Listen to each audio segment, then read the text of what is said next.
Hola, buenas noches, compañeros y asesor. Mi nombre es Verónica Mejías Peitia. Soy estudiante de la Universidad Virtual del Estado de Guanajuato de la licenciatura en Derecho.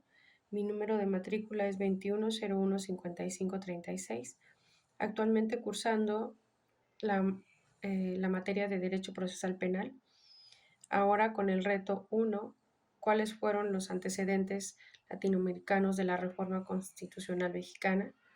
En este reto nos solicitan consultar em, una lectura de Máximo Langer con el título de Revolución en el proceso penal latinoamericano, difusión de ideas legales desde la periferia, Centro de Estudios de Justicia de las Américas.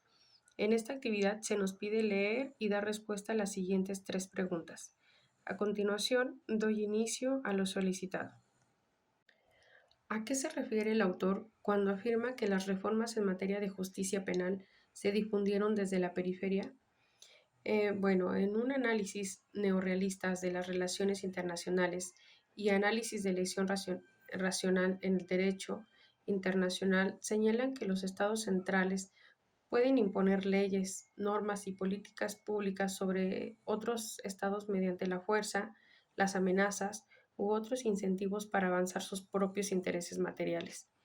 Los análisis de redes enfatizan que las ideas se pueden diseminar de los países centrales a los periféricos, porque los países centrales tienen más recursos para tomar el primer paso en una cierta dirección, lo cual puede tener efecto de dependencia del camino tomado y efectos de redes sobre estos países. Y sí, pareciera más razonable que estas reformas se difundieran desde países centrales dadas las circunstancias y condiciones económicas, ya que estos enfatizan la direccionalidad geográfica y señalan que las leyes, normas y políticas públicas se difunden desde los países centrales a otros países centrales o periféricos. Esta difusión ocurre cuando los países centrales, periféricos emulan las leyes, las normas y políticas públicas de los países centrales. En esta ocasión, bueno, pues no fue así, ya que países periféricos fueron quienes introdujeron nuevos códigos procesales penales, implementaron nuevos códigos a la de reforma y que muy posiblemente estas reformas han sido la transformación más profunda de los procesos penales en América Latina ha experimentado en sus casi 2 siglos de existencia, provocando así que esta práctica común sobre países centrales hacia países periféricos sea totalmente a la inversa.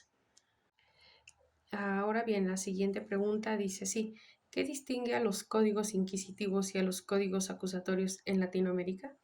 Comenzando con el análisis de los códigos inquisitivos, estos referían que daban una excesiva participación del juez, en donde éste junto con la policía compilaba el expediente.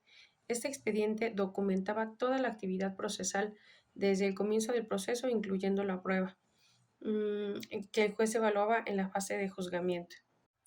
Un juez estaba a cargo de la investigación preliminar. De este modo, el juez tenía al mismo tiempo un rol de investigación y juzgamiento durante esta etapa. La investigación preliminar era de naturaleza muy inquisitiva, era secreta para el imputado y su abogado, al menos hasta cierto momento predeterminado, y los derechos del imputado eran muy limitados durante esta fase. Por ejemplo, el imputado no tenía derecho a estar presente durante la recolección de elementos de prueba o a conocer la imputación en su contra antes de ser interrogado por el juez de instrucción. Además, con limitadas excepciones, la prisión preventiva del imputado era obligatoria. Tampoco había discrecionalidad fiscal, lo cual significaba que, en teoría, cada vez que la policía o el juez sabían sobre un posible delito, debían iniciar el proceso penal sin poder considerar la gravedad del delito a las características del imputado. Es decir, el mismo juez estaba a cargo de las fases de investigación preliminar y juzgamiento. La fase de juzgamiento era de naturaleza más acusatoria.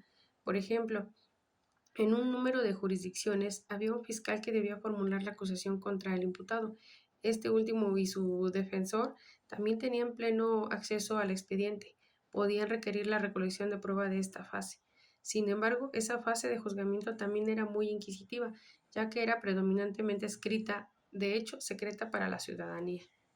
Ahora bien, hablando de los códigos acusatorios, estos trajeron consigo grandes cambios, cambios más favorables, sobre todo para el imputado, ya que se basaba en principios, en valores, se concentraba en proteger y respetar los derechos humanos, como no discriminar, igualdad ante la ley, derecho a la defensa, derecho contra la autoincriminación, etcétera.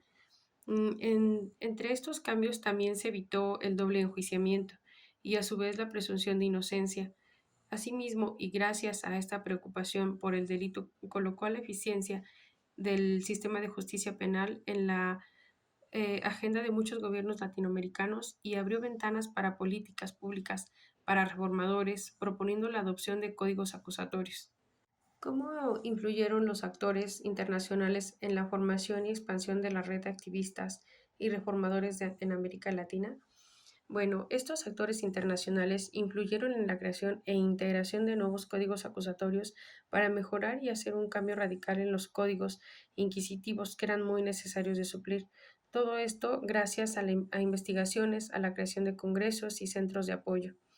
Gracias a la participación económica que tuvieron varias instituciones, incluso internacionales, fue posible este cambio en los códigos inquisitivos y la implementación de los nuevos códigos acusatorios. En mi opinión, considero que todos estos cambios que surgieron a partir de la introducción de los nuevos códigos acusatorios, así como influyeron en muchos países, asimismo generaron un gran avance en México, ya que de cierto modo tuvimos que apegarnos a este nuevo y gran cambio.